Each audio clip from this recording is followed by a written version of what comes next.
Where do Yair Rodriguez and Brian Ortega go from here? We witnessed them battle it out over the course of 3 rounds, or not quite, a little bit under 3 rounds. And I would wager that the result was exactly what the UFC was their best interest. I think it worked out splendidly for the UFC. Why? Because you had these two fighters, and you have one who fights a little bit more often, and one, Brian Ortega, of course, who fights extremely infrequently. So you have a guy in Rodriguez who's shown a couple of times that he's not really worthy of winning the title. He can get there, and he can throw on a good striking matchup, but in the grappling, he really struggles. So what's going to happen for Yair now that he lost this fight? And if he's behind Brian Ortega in terms of a title shot, he's also behind Max Holloway, who he lost to. He's also behind Volk, who he lost to. And he's not going to get that title shot against Topuria in front of all of those guys. So what's going to happen with Yair is he's going to become the fight night guy. And that's perfect for him. Yair is the fight night guy personified. Right? You've had guys like him in the past. Think of an Edson Barboza. Edson Barboza, maybe even a little flashier in his heyday than Yair, but Yair brings all the flash of an Edson Barboza. And Barboza is the fight night legend. Because he's a guy who brings in the striking. These are very exciting fighters. You match them up against any mid-tier contender, and they headline any fight night.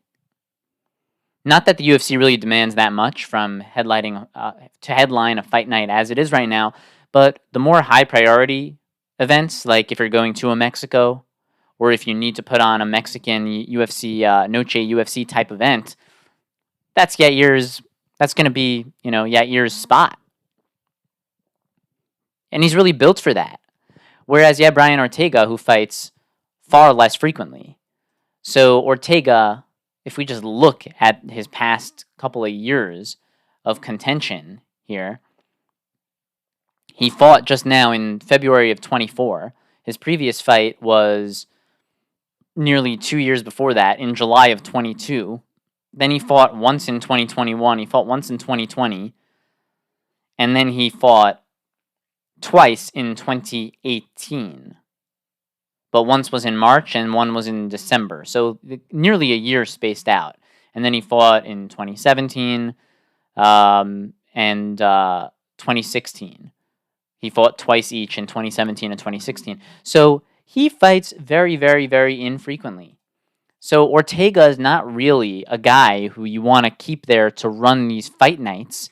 It's better if Ortega, the guy who fights very infrequently, can be that once-in-a-blue moon, high-profile event guy. And Yair could be more of the consistent fight night guy. And considering that Yair is the more exciting striker, that fits more the vibe of a fight night. Whereas for Ortega, the guy who doesn't really bring the flash, like maybe he brings a certain vibe and energy with the way he looks as a fighter, he presents a certain sort of confidence, but so does Yair. But Yair brings the striking. He brings the sort of pop that you need for fight night events to headline them. Whereas for Ortega, he could do that, but the best role for Ortega is as a guy who only fights once a year tops, is for him to be sort of this fringe title contender. He can be thrown into any competition as a live dog. He has a certain aura, a certain mystique about him. So I would wager that the UFC got exactly what they bargained for here. This is actually a very good way that the results could have gone for them. Yair comes out, he lights up Ortega in round 1. You think it's impossible for Ortega to win? And just by virtue of how impossible it seemed that Ortega could get the victory, all the better it made it that he ended up getting the victory, because now Ortega looks better in a way than he ever did, because the way this is getting framed, it's that Ortega coming off the couch after not fighting for almost 2 years, comes in, rolls his ankle in the pre-fight, gets decimated in round 1 to the point where it's impossible for him to win, comes out, wins round 2, and then submits Yair in round 3. He seemingly now did the impossible. So he's gone from looking like a guy who just can't make it because his striking isn't there. So he's an infrequent fighter. He barely fights, and then when he does, he can't even hang.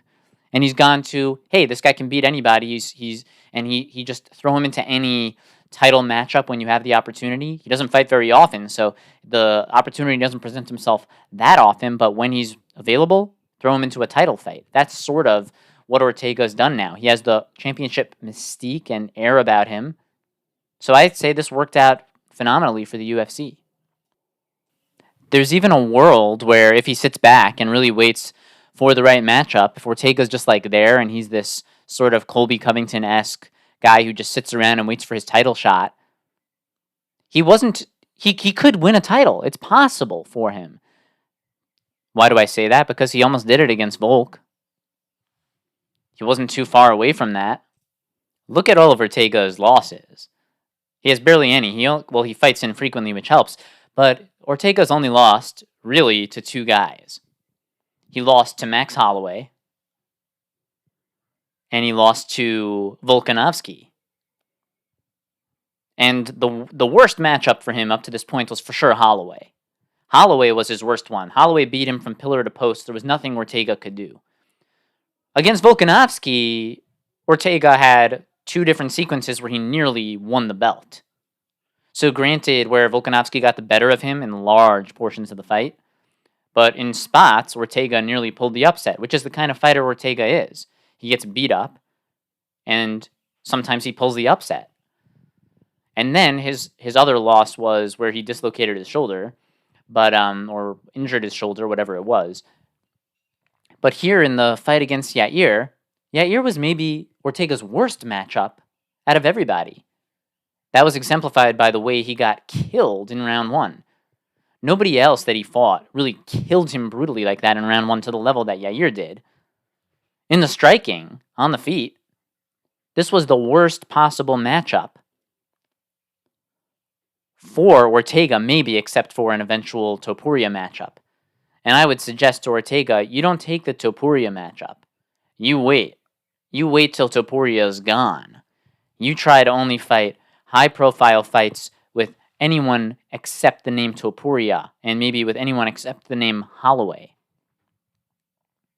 That's what I would do if I was a Brian Ortega right now. Or if I was an Ortega fan, I'd say you wait out the Topuria reign. You fight so infrequently anyway, Topuria might fight 3 times before you get back in the cage, and who knows? Over the course of the next 3 fights, it's possible you have a new featherweight champion of the world. And that's perhaps when Brian Ortega should jump back into the mix and raise his hand and say, hey, I'm ready. I'm ready for my, once every 2 years fight, once every year and a half fight, and I'm ready to go for the title. So that's something which I think it worked out perfectly for the UFC. Brian Ortega can step back in for a title fight whenever the UFC need him to. If he plans it right, he can be a champion, potentially. And Yair is going to be the new king of the fight nights.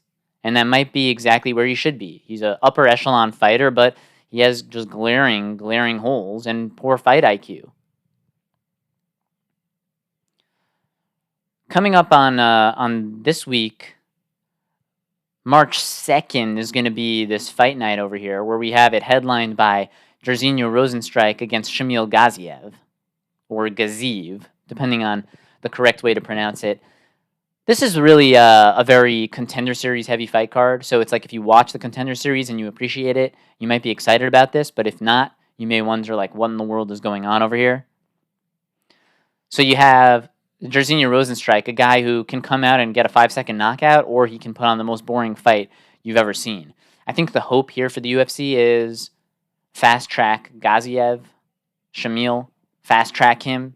Nobody wants Rozenstruik to win this, because you already know what Rozenstruik is going to do when he faces the better fighters. It's going to be a boring fight. So you hope that Gaziev can just take advantage of this and get the win. He's a guy who's huge, even for heavyweight. He has the sense of humor.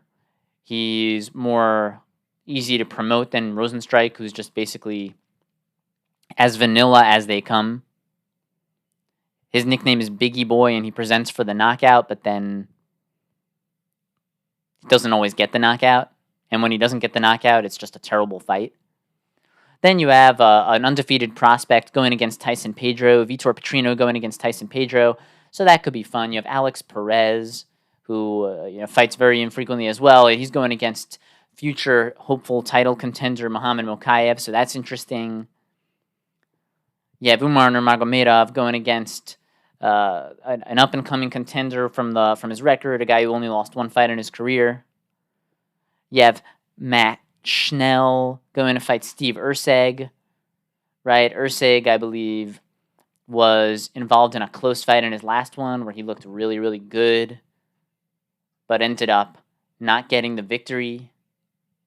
Or no, he did get the victory. It was a close fight. It was against Alessandro Costa. It was going back and forth. Erceg narrowly got the victory. So we'll see. He's kind of a guy. He puts on the pressure. He has some range. So he's all of these fights seem to have at least one guy on it who looks a little bit interesting, and that's kind of the vibe of this fight night. Aside from Erceg, you also have, right, then you have Rosas, who was supposed to fight Tercios last week. Hopefully he'll fight him this week. We'll see exactly what happens there with the Rosas-Tercios fight. You have Eric Anders against Jamie Pickett. Pickett, another Contender Series guy, a guy who deserves credit for making a career out of nothing, because Jamie Pickett lost a bunch of times on the Contender, and then he eventually got a matchup that worked for him. He won the Contender, and then he's managed to stick around in the UFC, even though his record is only 13-10. So Jamie Pickett is, if you would have to talk about a journeyman fighter, this is it. Look at Jamie Pickett. He doesn't even have a winning record on the Contender Series, if I'm correct.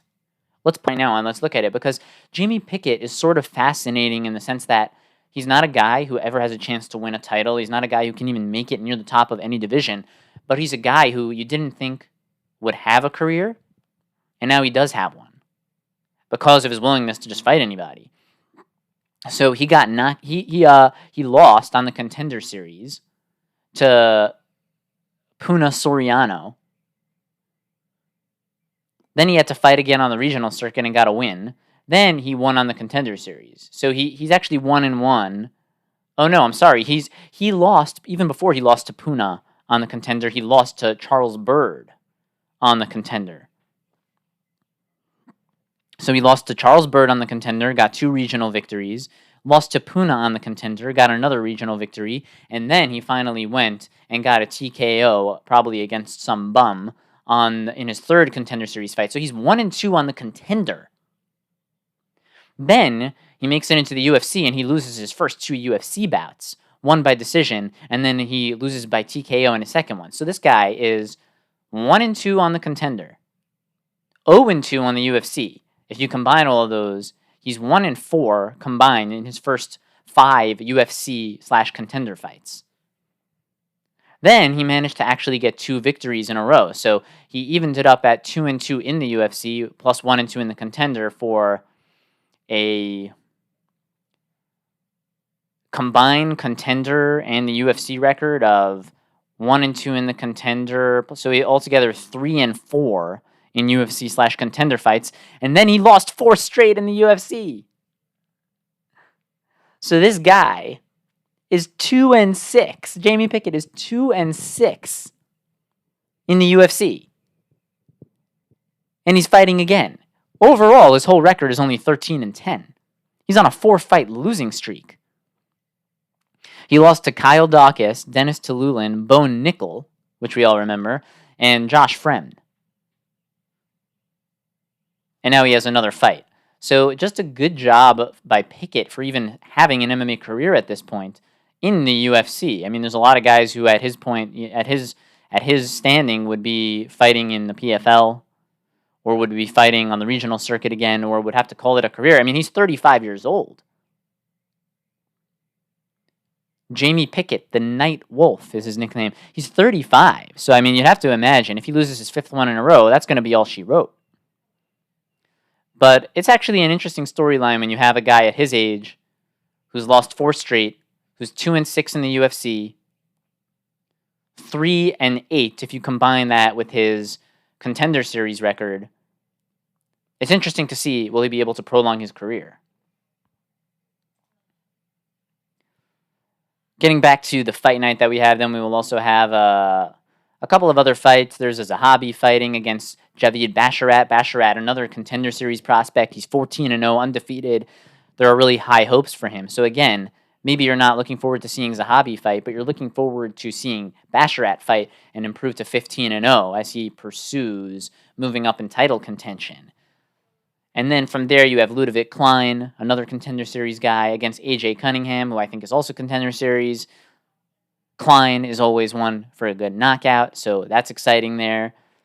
And then from there, that pretty much does it. But you have just a lot of matchups, as we said. You got Klein, Basharat, Jamie Pickett, all Contender Series guys. You have Umar Nurmagomedov, you have Steve Erceg going against Matt Schnell, potentially Rosas versus Turcios. You have Muhammad Mokayev, Tyson Pedro, and then you have Gaziev fighting at the top against Rosenstrike. So you actually have quite a few matchups where there's at least something is being brought to the table from one of the two sides. After that, what's the next interesting thing that we have coming up in the UFC? That would be a week from this Saturday night, UFC 299, where we're going to have the Sugar Show, Sean O'Malley, going to go in the rematch against Marlon Vera. The first one, we remember he got drop foot. Marlon Vera kicked the perennial nerve of Sean O'Malley. O'Malley said that his foot wraps were too tight, and that might have prevented getting more circulation back into those feet. So he got the drop foot, was unable to recover. Vera got the win, but it worked out really nicely for Sean O'Malley since then. He's fought, he beat several guys who you didn't think he would necessarily beat. He beat Peter Yan. He beat Aljo by knockout in round 2. So it worked out really well for both of these guys because Vera ended up, he has with the title shot basically because of that win over O'Malley, right? Vera's lost to Aldo since then. He's lost to Sandhagen, but he gets the title shot because he got that one victory against O'Malley. So it works out great for both guys because O'Malley ended up getting the title anyway. The loss was a loss where he could say it's not a real loss. He gets the title. And Vera loses a couple of fights, gets a couple of victories, but ends up getting the title back because he beat O'Malley. So it worked out beautifully for both of them. And now we get to see them both in a title matchup in a week from Saturday night. And then we're going to have the Poirier fight against Benoit Saint-Denis. That should be super exciting. We have Kevin Holland going against Michael Venom Page for who's going to be the most exciting striker. We have Gilbert Burns going against Jack Della Maddalena. Peter Yan lower down on the card, fighting as the opener to Sugar Sean and Marlon Vera. So that's got to really sting. He'll be going against Song Yadong. On the prelims, you have Curtis Blades going against Jailton Almeida. Almeida, the future champ, potentially of a future champ of 2 divisions. You have Macy Barber fighting. You have Mateus Gamrot going against the former champ RDA. Munoz is going to be fighting Kyler Phillips. So Munoz, another guy who lost to both a guy who lost to I think he lost to Sugar Sean and to Marlon Vera, but I actually think that in the fight against Sugar Sean, I think there was like an eye poke where he couldn't continue, so maybe it didn't go down as a loss. But it's got to hurt to him for him being on the undercard of Sugar Sean and Marlon Vera, guys who he's fought, both of them before. Now Pedro Munoz is going to have to go fight on the undercard against Kyler Phillips. And then on the early prelims, you're going to have Michel Pereira against Alex Zaychuk. Always exciting to see Pereira. In this one, he's going to be at middleweight now that he can't make 170, and they've put that in the books. You have... Who else do we got? You have Joanne Calderwood, or now Joanne Wood, so not too exciting there. But we're gonna be going to talk about some of these fights next week. We're gonna maybe do a deep dive into the Sugar Show and his career. Maybe we'll do a deep dive into Cheeto and what he can bring to the table in this rematch, and some of the other fights that we have on the main card. The Poirier-Saint Denis fight, we'll look at that one a little bit more, and maybe the Gilbert Burns, Della Maddalena, the Peter Yan, Song Yadong, the Kevin Holland, Michael Venom Page. We'll see what happens there. Venom Page is still undefeated, I believe, in MMA. They have his record as 12-0. I know he lost by that extra round in the bare knuckle boxing to Mike Perry, but has he actually? I mean, I have a vision of him getting knocked out by like one of the Lima brothers. Why does his record still say 12-0 in mixed martial arts? It's a little weird. Like, I remember Venom Page, I think, getting knocked out with a knee. Let's pull up his SureDog right here. That might just be a mistake on Google that they're showing him as 12-0 fighter.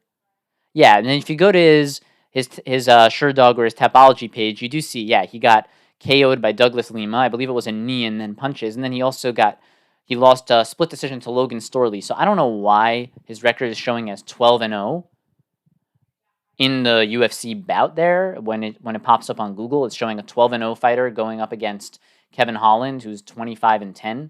So it's a little bit weird, but yeah, no. Michael Venom Page is not undefeated. He has lost.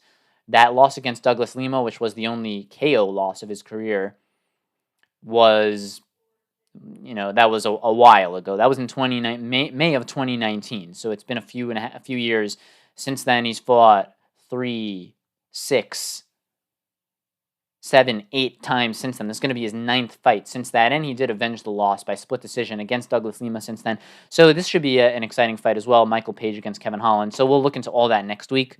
This is the Straight Up Fight Network.